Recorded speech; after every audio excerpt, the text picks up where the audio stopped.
So Samsung is working on the next generation Galaxy Watch, but there's another smartwatch in pipeline, and that's all what we are going to discuss today.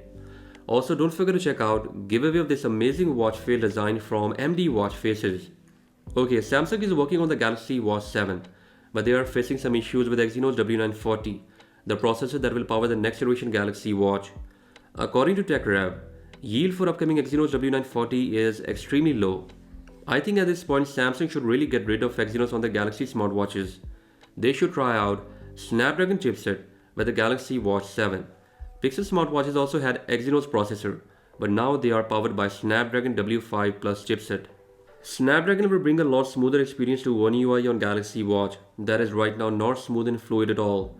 At the same time, Samsung is working on a budget Galaxy Watch 4-like smartwatch. This might be called Galaxy Watch Lite. Samsung is doing this to target budget smartwatch users. Anyways, we'll have to wait for further details, but make sure you are subscribed as I'll be sharing them as soon as they are out. Okay, now talking about the watch face design. This is MD333, available on Google Play Store. The design is kind of simple where you can see the time highlighted on the right side and battery meter on the left, while top section shows step counter and it has some specific app shortcuts. The bottom section shows sunset sunrise indicator with a week meter and date. About customization, you can change first the color of background information like this. We have many color options to try out.